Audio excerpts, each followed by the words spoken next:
Oh Lord.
Oh my gosh. Fundamentals.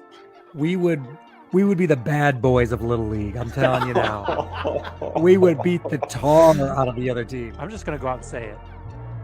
Joey Chestnut has to be on the pub. Has to Not be. pub more. I mean, Has to be. Dramatic, man.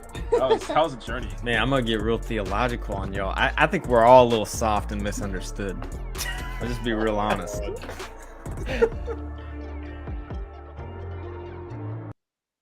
Episode 137. I don't want to jinx us, but we're quickly approaching the big 200. We're going to blink and it's going to be here, boys. Crazy. Mind blowing. Hey, we got a good crew here. The three amigos back again. RP, Devin, we love you. Wherever you are, whoever aliens have you, you're going to come back home one day. And then Matt, across the pond, working. Office hours are tough. Hopefully, after my wrestling season dies down, we might switch up nights, days. Listeners, watchers will let you know. But don't worry, that podcast is always coming out Friday afternoon. Just get you feel good for the weekend. But Dr. Tim Farner, not a Dr. Jedi Master. Tim Farner's here. ooh, I like that. Preacher Man Fitzsimmons is also Chef Fitzsimmons in the house tonight. He's in his kitchen. Cooking. I love it. Making some soup. Tim had to give a nutrition lesson about some sodium intake, but he's learning, baby. I love it. Like Meech's segment where he's playing Dead by Daylight. Maybe this is Fitz's kitchen corner or something. Oh, He just chops up and makes a good meal while we talk about sports in the pub. Let the knife do the work. It's my inner Gordon Ramsay. I love it. All right. So this week's sports fact. I don't know. I'm just gonna start this way. I don't know. Old abandoned stadiums. What would you guys use one for? It's abandoned. The teams moved towns, or they're building a new stadium. There's just that empty stadium sitting there in the middle of the city. What are you going to use that for? That's a good question. I don't know. Part of me thinks I don't know, some little league, but then other part of me wants to take it way left field and not even do anything sports related. And then it'd be cool to be like, hey, let's go to this, I don't know, like a beer fest, but it's at the stadium. And then you could have I don't know, mini games and stuff on the turf field, but then you have all these breweries. I don't know. I'm not sure yet. I like it. You're on to something. Chef Fitz. Yeah, I'm trying to think of something not sports related. I mean, the lame answer is some people are converting it to church services. And it's not lame, but it's kind of lame. Coming from the preacher himself. Yeah, I know. I don't know. It's just I have mixed feelings about it. This is weird. This is a weird thought, and we kind of alluded to it maybe last week. I kind of shared an embarrassing story of having my own football league, but I imagined as a kid that every city had a youth football team, like a youth like all stars. And I don't know, is like in these abandoned stadiums, like who has them? Like does Philly have like an old stadium? It's like the old, I can't remember. I just remember the Bucs shut it down on their Super Bowl run. And I think most North American teams, they usually demolish their old stadiums pretty soon. Yeah. Like you look at the Georgia Dome, you know? Yeah. I was just wondering, like, imagine like Philadelphia. They have like a league for like, maybe it's their Pop Warner, like, I don't know, 12 and up. The thing is, high school football is so dominant too. But like, imagine if like it was like the high school all stars in an area, and you could just go watch. Like, you could just be like, hey, like, we can't go to the Eagles game, but we've got enough money to go, maybe like a Friday Night Lights thing. Like, Oh we yeah. could go watch the Philadelphia high school all stars against against Delaware, or I don't know, or like whoever, you know. Right. And I like think- then you Go ahead. know like who the recruits are, like going to school. It would create a whole riff with high school football, but it could be fun. I like it. When you're talking, I was kind of thinking of Coach Gary Gaines from Friday Night Lights, where they're trying to make the state championship game, and he's just like, well, what if we do the Astrodome? And then they're talking about how many we got white officials or black officials, and like, well, Zebra's got as many stripes as they do black and white. I just had that flashback in my head right there when you were talking.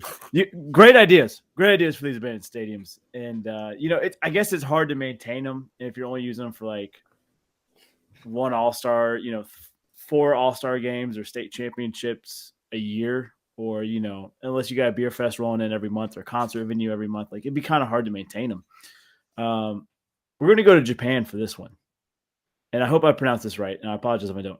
Nankai Hawks, professional baseball team in Japan. They get sold to 3 cities over. I'm not even going to try to pronounce it. I think it's Fukuoka City. I totally probably wrong there. So they have this beautiful stadium that's sitting there in the 90s. And, Japanese architects build their homes different than here in America in the western part of the world. And they thought, hey, why don't we see if Japanese people really like the way Americans buy homes and build homes, and maybe they'll adopt it and we could sell to them. So inside this stadium, they put model homes parking lot and cars within that baseball stadium right there. What? Yeah, absolutely amazing. I just couldn't imagine waking up and you're just like, hey, there's the Jumbotron right outside my window. Like, that would be dope. Like, or, your driveway is Stadium Drive leading through. This was a flop. This did not work whatsoever, though.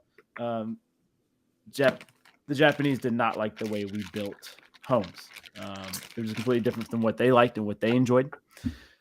So I thought it was worth a shot, and I thought it was a really cool way for these guys to maybe try to use this stadium and make it work. Now, obviously, they did let like high schools and like minor leagues play in the stadium, and then they eventually tore it down in the early 2000s. But that was pretty interesting. Put some model homes there.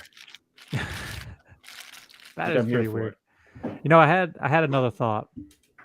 In Pokemon, you go to different gyms, you go to the Elite Four.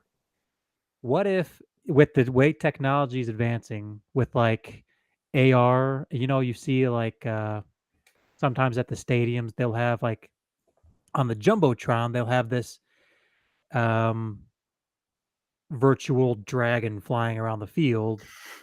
And on the screen, it looks real, but like there's no dragon clearly on the field. What if they did some sort of Pokemon AR simulation where people would pay some money and go watch people challenge the Elite Four? Think about it. That'd be kind of cool. Like, I've always said this, and I don't know, like, to piggyback off that, like the dual disc Yu-Gi-Oh! If you could make that a real thing in like holographic, like Pokemon battles and stuff, dude, that would be dope. Sign me up. I'd I'd go wherever do to it in a watch that. stadium. Yeah, Yeah. that'd be phenomenal. Man, that'd be so sick. Good idea. Good nerd idea there.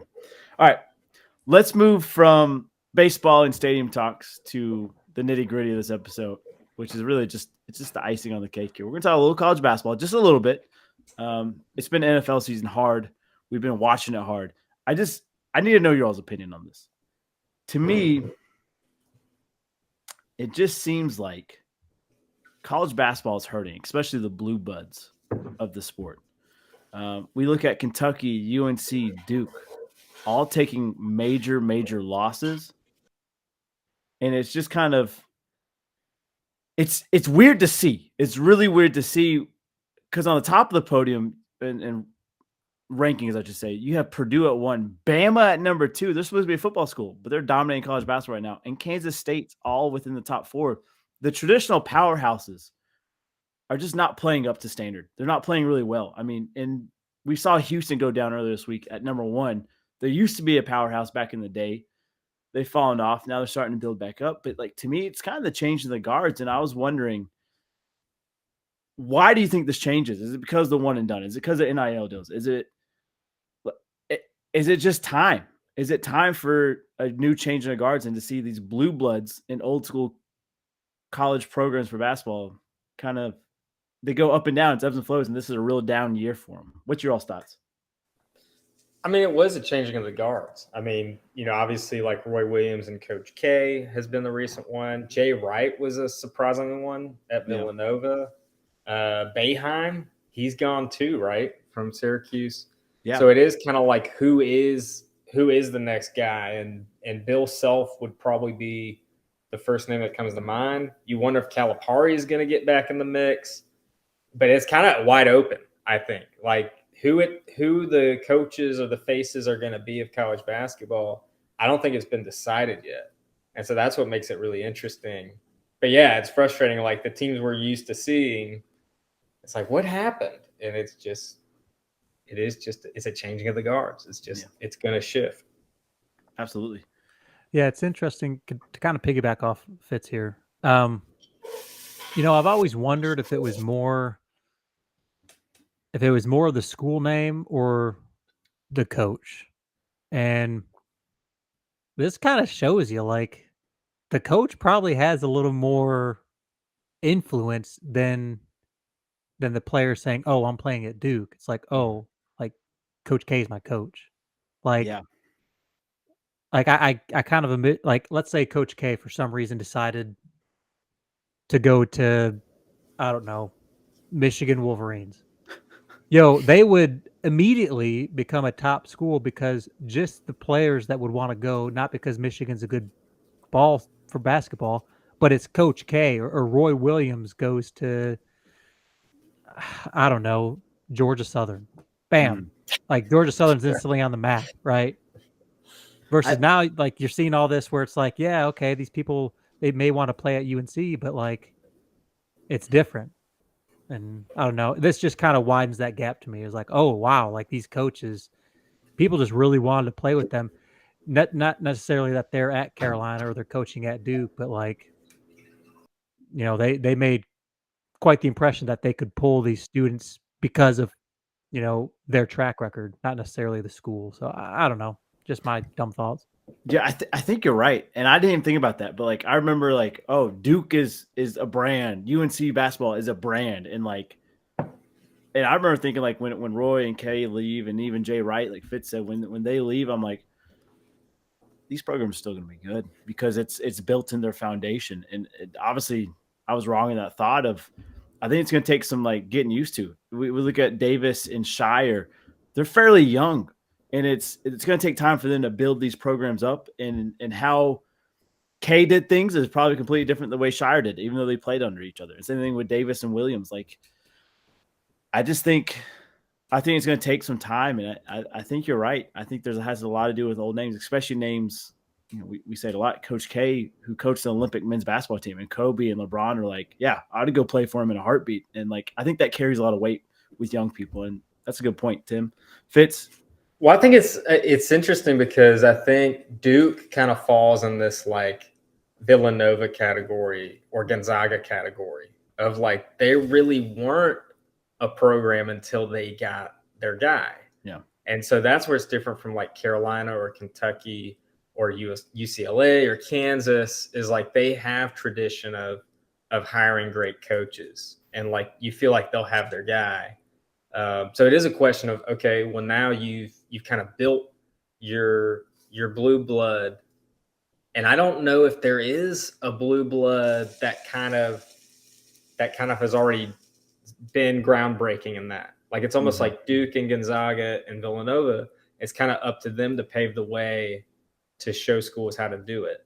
Yeah. But I think having that long-term head coach there, they have produced a program. So I think they'll be fine. They just have to find their next guy. I mean, like I remember Roy Williams came in for Dean Smith, and there were those ugly years with who was it? Matt Doherty.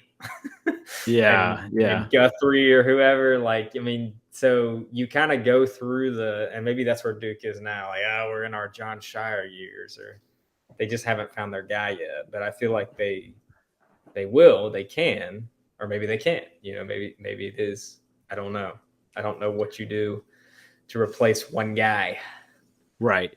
And I think it's also worth noting, we haven't talked about it, but I look at Bama and Purdue and Kansas State's roster, a lot more upperclassmen on these rosters than what we have at UK, Duke, and UNC. And I think it makes a ton of difference. Yes, you can have a Zion type talent, Kyrie and John Morant, and like you can have this amazing talent come in, but there's something said to have that seniority, that leadership in that locker room. Like, hey, this is how we do things in this program, and this is what it takes to win a national championship. And I think that has also to do with it. Yes, there's coaching consistency and ebbs and flows of the blue bloods, but I think underclassmen, upperclassmen, I think it makes a huge difference to have some leadership in the locker room. Seniors play defense. That's true. That's true. Like that's the thing, is like the one and dones. That's what ruins the NBA for me too, is they don't learn defense. And it's kind of changed a lot in NBA too. So yeah, that's a good point. That's my hot take. Well, I don't think it's hot at all. It's not that hot. So yeah, I agree. So one thing, I guess I could equate it to like, what do you guys think would happen if Nick Saban just left Alabama football? Do you think they would be in the college football playoffs every year like they are now, or most years? Or do you think we would see some of this, not lag, but deterioration? Because, I mean, do you think players go to Alabama because they're likely to go to the NFL if they play for Bama? Or do you think they want to play for Nick Saban, who could get them in the NFL? That's how I kind of see this. Yeah. I don't think they're the same team, not nearly the same team without Saban, because they wouldn't get the recruits. But that's an interesting point. But then on the flip point, you have people that, like, you have Georgia now who's in the driver's seat of the dynasty of the 2020s for us. And then, he's a Nick Saban's disciple. And so he learned under him. And that's a good point. I do think Bama would drop off, though. And I think, man, yeah, that's a good point. I agree. think about that damn transfer portal. Can you imagine all the players getting out of Bama if Nick Saban was like, I'm retiring? Look what Deion's done. Man. You like, hey, I'm retiring. Those Clips, Colorado would be the Bama from here on out. Oh, gosh. Any other college basketball thoughts? I know we kind of did with football there, but that's okay. Yeah, one more. And just another thought that, Fitz, you said, well, both of you guys were kind of talking about the one and dones. I don't know if like the coaches now will have the time to establish themselves like some of these older coaches, like Coach K, Coach Williams, because I think the allure of a big contract for the NBA is hanging over their head. You just think about it. If they have like a couple good years, or like say 2 stellar years, some NBA team is going to offer them the fat contract. Brad Stevens. Yeah. Right. Brad Stevens. Bingo. So like, I don't know. And I'm sure there's a history of it and a log of it all. How many college offers you think, or pro offers you think Roy Williams and Coach K got during their tenure? Probably a good handful. Probably hundreds, honestly, between the two of them. And they have the, they didn't take it. because they knew that what they had going in, or what they built with their program. I don't know if any of those coaches taking over would do that. If they have a good couple of years, shoot, I can make 20 million coaching an NBA team. Like, I'm leaving. I don't know. Just another thought. I mean, I got no data behind that, but just another thought of like one and dones. Well, what about like 3 and dones for these coaches? You know, that's a good point. And that you look at it as let's be honest, college sports is such a high risk thing. If you have 2 bad seasons, these guys, screw the NBA, they might be fired. I feel like the leash is even shorter now than it's ever been because of social media, because there's access 24/7, because the transfer portal is popping off the way it is. If you can't win with as much talent as that's out there and you can grab and throw in your roster, I think your leash is really short too. So that's a good point, Parker. I didn't think about the opposite. Like say you don't play too hot for a few years. Oh, there you go. See ya. Like I just listened to a podcast with Matt Rule on Busting with the Boys, and he was just like, they were trying to tiptoe around like him getting fired. He's like, let's just call it what it is. I got fired because I sucked, and like it sucks. It's a business, but like fans were chanting to fire me, and walking in the tunnel, I was like, yeah, I'll probably get fired this week. Like it's tough, and it's around social media 24/7. Like you can't escape it, and neither can the GMs, neither can the owners, neither can the ADs and presidents of universities. Like you don't produce. See ya. So those are good points, Tim. Those are really good points. Well, let's move into college football here. Let's talk about a guy who was hired for tentatively 26 days as a head coach. 3 weeks ago, we talked about Ed Reed going to HBCU. We talked about Deion Sanders going to Colorado, and that maybe Ed Reed is the guy to come in. He's coming from Bethel Cook. He shows up for 26 days. He starts moving his office. The office was not cleaned out. There's trash all over the field. Still effects from the hurricane that hit a couple months ago in that area. But he just felt like the university could care more for the football program. He voices this opinion on Instagram Lives and social media, tweets things out. And the university says, fine, you don't want to be here. We're not going to let you be here. And they cut him loose. They didn't even finalize his contract. Dang. So all this hype, all this news, like, oh, Ed Reed's going to HBCU. Maybe this will help him. Maybe it'll grow. Kind of like what Deion did or what Eddie George is doing at Tennessee State. Like big names coming in to help bring in big recruits and to help that winning, to help that culture, and just continue to put HBCUs on the main map. Now you look at this and go, well, damn, like maybe there's some truth to what he was saying. Like you need to take better care of the football program, expect to win. But you can't voice that opinion now. Like it's a tough line to walk with here. I think if you're Ed Reed and Bethel Cook, I think it's really tough. Any thoughts on this, Ed Reed being fired? Yeah. Wait till you sign the contract and it's in paper before you start doing dumb shit like that.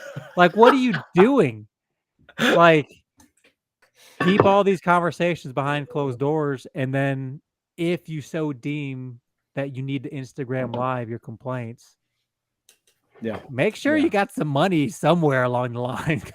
Like, what are you doing? You know how wild that'd be? Like, hey, we're gonna offer you the job. Yeah, before you do, hold on. You guys are fucking this thing way up. Like, don't like that. Don't like that. Like, I imagine, like, Parker, what if you went on an on-site interview for a teaching and coaching gig, and you immediately just started saying, like, you guys don't care about this place. You got, like, look at all this trash. And, like, but you say it to, like, a group of people, not just the person you're interviewing with. Like, just don't do that. Just wait until you sign a contract. And then do whatever you have to do. Oh, I agree with you 100%. Damn. I was so excited to see Ed Reed coach. Yeah. Like, hopefully he gets another gig. I think he's so knowledgeable at his position and his sport. I don't know, man. I just think he could be something. I think so too, but I'm kind of with Tim. Like, if you can't keep your mouth shut, like, does this screw him for other opportunities? Like if you're a president or an AD of a university and you have an opening, are you like Just With go to our- the NFL where they're adults. They don't really give a shit what you say. Like just you know. just go to the Washington Commanders. They don't give a shit. Yeah. Their owner doesn't give a shit. Yeah, they don't. Yeah. Wild. Okay, I just want to get your all thoughts on that. Perfect. Let's move on to some NFL action, guys. Great divisional round, phenomenal. I look at all these games. Yeah, there was 2 games that were in hand from the jump, but still, I guess the allure of them, like, oh, it's not over to that final whistle, and like even that 38-7 thumping that Philly gave New York, it's still at halftime. You're like, hold on, Giants could still do this thing. Like you never know. Bengals Bills going to halftime. Well, Bengals should be up 3 scores. They're not. Buffalo, Jamar Chase doesn't score there. This game could be a halftime turn. Kansas City, Jacksonville, like all of these games I thought were really, really great games. What was your all's thoughts? I mean, I thought the Philly one was over within like the first. Once it got to 14-0, I was like, they're in trouble. Oh, And really? Yeah, you didn't think that was any only chance. that was only one. Like at halftime, I stopped watching. I was like, they're not doing it. I think I kept an eye on it, but I was busy door dashing at that point. But no, all the other games, like I think Cincinnati and Buffalo, I think that one, even though Cincy had a great start, you knew the Bills had a chance. And it being at home and in the snow. And I think you were kind of waiting on it. You were waiting for them to have that play.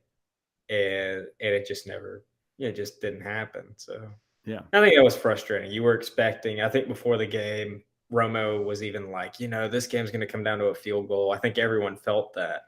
So kudos to the Bengals, just kind of having a good game plan to just get ahead and then not let them back in it. Just kind of just shows you how good the Bengals are. And I think no one's been talking about that this year. Besides me and Tim. Besides you and Tim. Yeah. No, I just think it's, and I think Like, you're right. I want to add to this, because the fact that the Bengals went to the Super Bowl last year and now they're back in position, that shows that you're a deep team. Yeah. Because there's teams the Bengals could have been that team that, they went to the Super Bowl, lost, and then that's it. Never heard of them again. They didn't pan out. Well, look at It's the hard Rams to- who won the Super Bowl, and then That's just Yeah. weird. Yeah. We can talk about game for game if you guys want to. And since we're here, I was worried. It was snowing in Buffalo. Buffalo's a loud place. DeMar Hamlin's in the stadium, no matter what conspiracy theory you believe or whatever. Wild scene. But then I saw that video of Joe Burrow throwing that warm up throw. He hits a little 360. Just the coolest fucking dude on the planet is Joe Burrow. Just drops this thing in a bucket. I said, "Oh, it's over. It's over. We're gonna win." The warm up showed me everything I need to know. Here comes the Bengals. But And the other weird thing I was is, dumbfounded. I this thought watching this weekend, I thought of just offensive lines in these games and just how the Chiefs dominated in the run game. Like Mahomes gets hurt and their offensive line's just like, well, we're gonna carve you up with our running backs. And then the Eagles all year, that's been their story. And then Cowboys Niners, I thought the difference was offensive line as well. But Bengals, I'm like, Burrow has a terrible offensive line. And he's down 3 starters. And they're killing it. I mean, it's that quick release, and Burrow is just managing it. I think that was what was dumbfounding. Is it's like, okay, the Bills should win, if we're talking about O-line.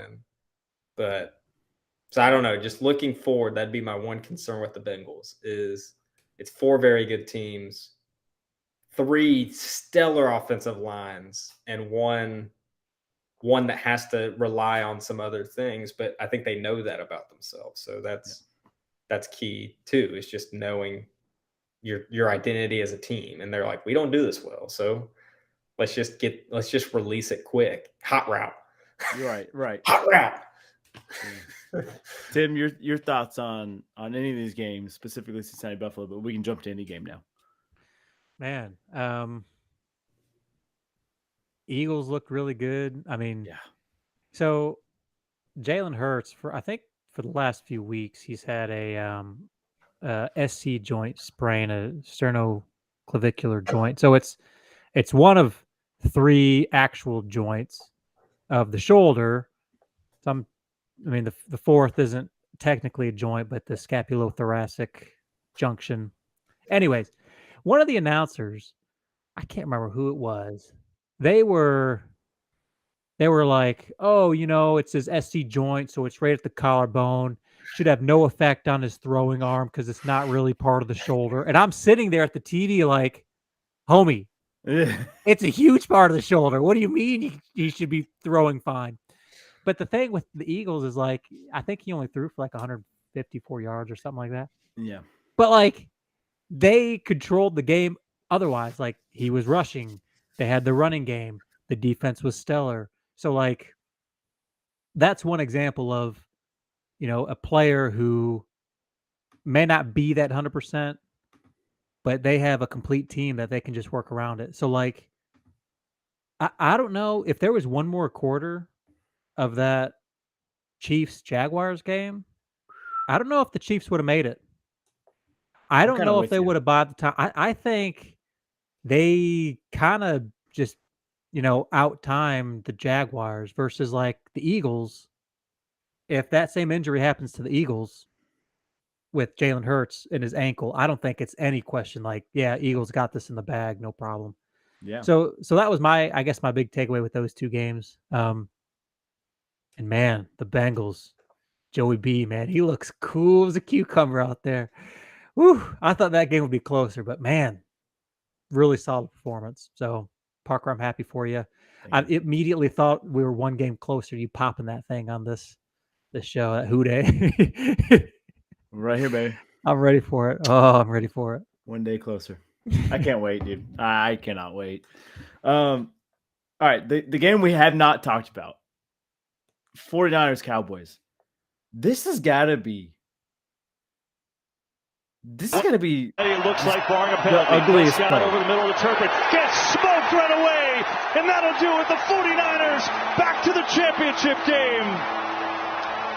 Like, let's just break this thing down.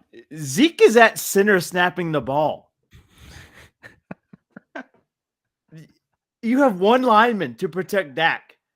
Everybody else out wide. I think they're trying to set up like a hook and ladder here. Maybe like Dak is supposed to swing out, and they're trying to pass him the ball and you need a miracle. I agree, but that's the best play you come up with. And you know this play has been in since like week 2 or probably even training camp. And like people were like, yeah, this play's gonna work. This is gonna work, McCarthy. This is it. And like Zeke's like, I'm gonna block my ass off, baby. I'm gonna get all the money, this contract. And then he just gets fucking just ran over. Like, it was rough to watch. That might be the worst play I've ever seen.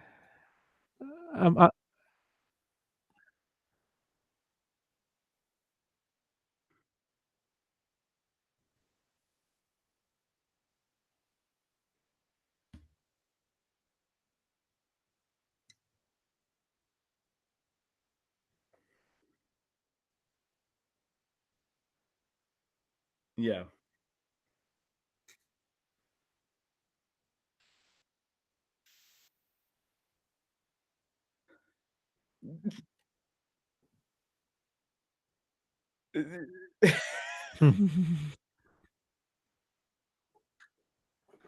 Dude, poor Zeke, man. He did not deserve, like, there's no knee bend. There's no anchoring down and re-engaging. It's just like you're getting taken to the fucking ship and getting beat, dude.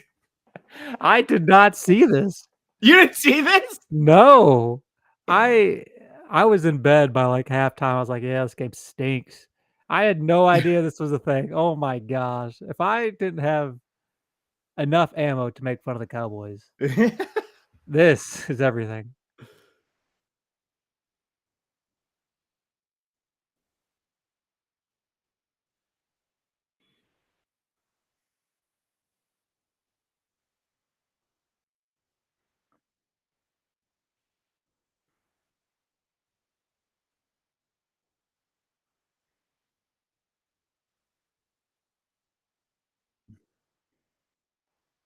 Yeah.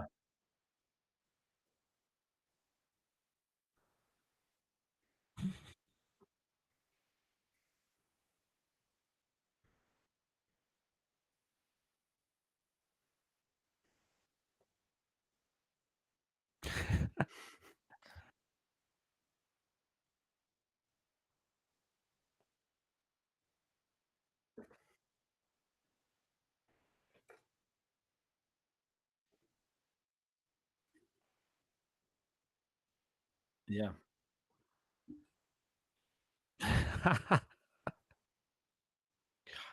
This is crazy. It's wild. I'm gonna show it one more time just because. Why the hell not? Oh my god, Zeke gets Gah! destroyed, dude.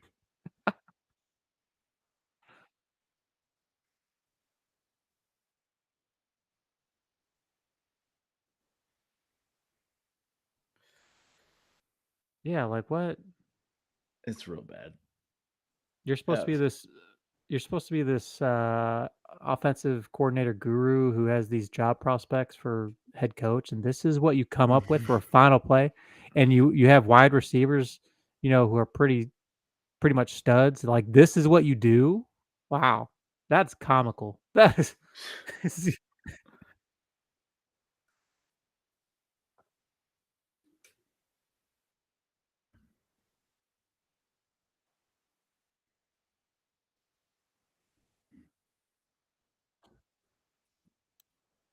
Yeah.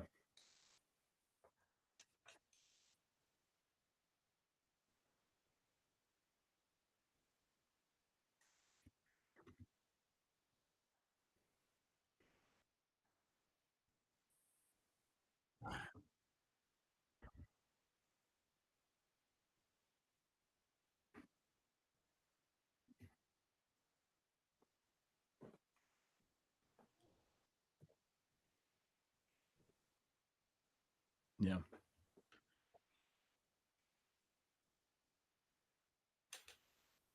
Wasn't there. I agree. Well, I'm glad I could brighten Tim's day up with that play. Can't believe you didn't see Thank you, that. buddy. Thanks. Yeah, I needed anytime. that today. Well, it's conference championship time. 4 teams left. Pick'ems, real close. Tim went perfect last week, 4 for 4. Shout out to the boy. I missed one, which was the Jacksonville. I should have not have listened to my heart. Should have listened to my mind and gut. It was just too tempting. Touchdown Jesus Saturday. God, Fitz was hyping it up in my head. I'm like, yeah, we're doing this thing. And, but it is what it is. Dude, when Mahomes went down with that ankle injury, I know we didn't talk about it, and we'll talk about it with Kansas City Bengals. But I was like, oh shit, we better get paid, baby. Let's go.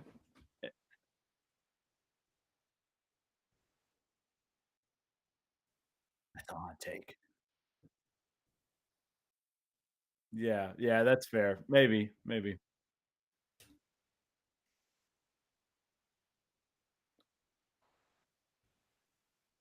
Just shoot it up. Yeah. Yeah, you might be on something.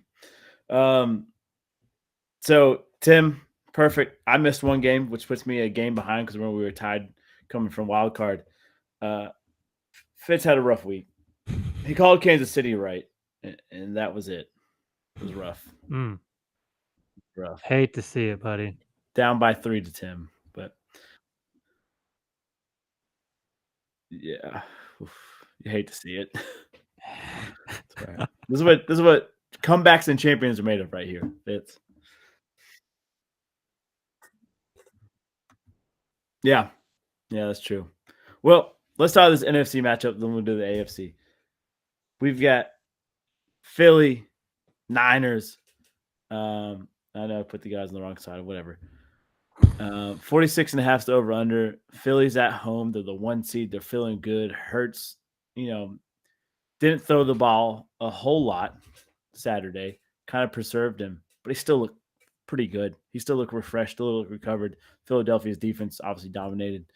49ers, close game with Dallas. Probably should have scored a little bit more than what they did, but they're with QB3 right now, and Brock Purdy's still pretty damn irrelevant. Relevant right now, not irrelevant. Philadelphia 2.5-point favorite. Tim, you're the leader. Take charge here. Who do we take?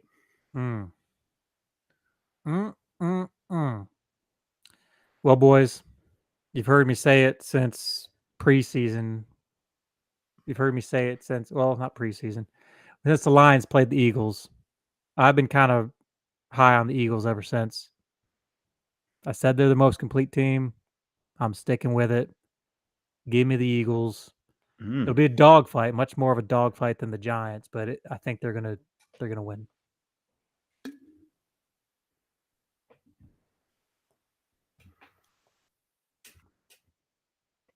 It's a great matchup.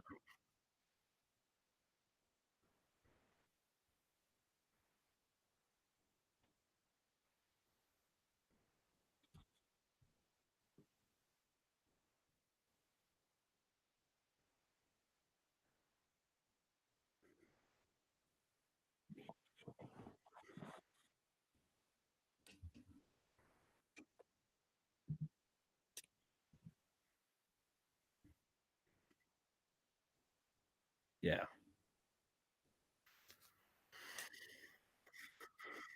Mm.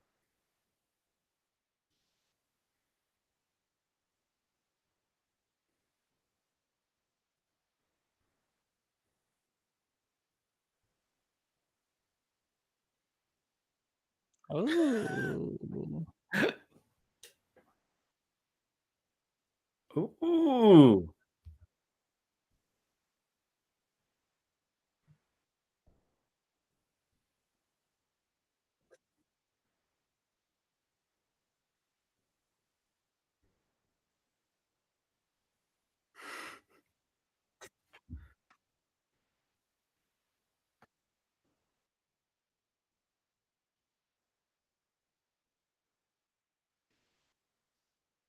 Mm. That was a little Herb Brooks esque there. They might be us 9 out of 10 times. Not tonight. Not tonight. All right. So you're taking San Fran. Niners. Mm. This is an unstoppable object, meaning an unmovable object right here. The 49ers are the hottest team in the league besides the Bengals right now. I mean, they've been winning, ripping off wins left and right. Philly stumbled late in the season, regular season, but they're battling injuries. They're trying to get everybody healthy. Look real good in this divisional round. This is tough, man. I'm going to go 49ers too. I'm going to go San Fran. Just so it sets up the perfect poetic justice of Cincinnati, San Francisco in the Super Bowl. We finally get our lick back for the previous 2 Super Bowls that they beat us in. Okay. Brock Purdy is no Joe Montana or Steve Young. Okay. All right. Let's move to the AFC here. Joey B, Mahomes, Bengals, Kansas City, Cincinnati, 1.5 point favorite, traveling to Arrowhead Stadium. 1.5 point favorite on the road, 46.5 is the over under. Mahomes is playing, right? They're going to shoot it up, brace it up, tape it up. It's a high ankle sprain, I think, grade 2. Like it's not a fun injury. It's off his plant leg, his back leg, his right leg.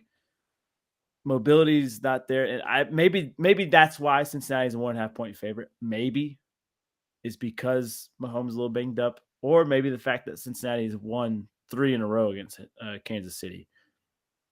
Tim, who do you take here? You really set that one up there, Parker. I think it's going to be a good one, but I got to go Bengals. Let's go. A lot of the magic with the Chiefs is from Mahomes, I think, and high ankle sprain. You guys have heard me